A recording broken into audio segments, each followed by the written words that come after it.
Kamfanin ɗan auta comedian ya zo muku da wani ƙayataccen mashahurin sabon salon fim mai tafiya da imanin mai kallo wajen iya barkwanci, ilmantarwa, faɗakarwa, nishaɗantarwa.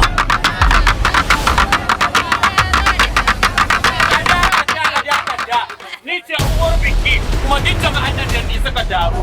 Wata ne gari billahi al'azim zuwa ne in gayyace ka da ka kai har tawagarka. Ina gayyata ka bikin yata ya tsana zan yi mata ado a cikin wannan garin naka kuma bana buƙatar cewar ka turo wa'annan kasusuwa su ce za su hana ni gurin in gudanar da bikin azan yata. Rikicin duniya.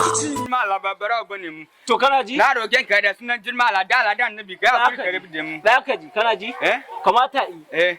Rikicin duniya.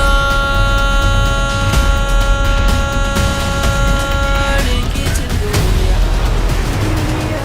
Dan Allah ya hanzarta ki dawo gida. Yaushe muka da ke za ki dawo? Haba magarba ta yi. Kuma kin san hannun mahaifinki ba mutunci ne da shi ba.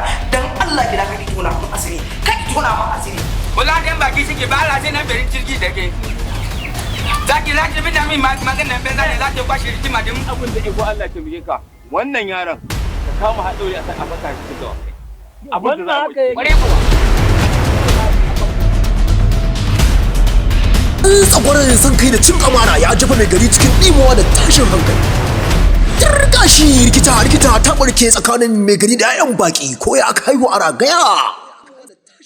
Mai shiryawa Inuwa Blessing a Duniya, wanda ya ɗauki nauyin shirin ɗan auta comedian, mataimakin mai bata umarni Tubba MZ, mai bata umarni haziki fasihin darakto Halifa Lipson. Za ku dinga kallon wannan ƙayataccen mashahurin sabon salon fim mai ɗauke da abubuwan al'ajabi a duk ranar Laraba karfe 8:30 na dare. Akan manhajar mu da ke kan YouTube ɗan auta TV. ɗan auta TV. Ku danna mana subscribing da alamar ƙararrawa gami da sharing ce da zai an toyo zuwa magarƙamin wayoyinku da tsarin mun ɗora. Rikicin duniya yana nan tafe.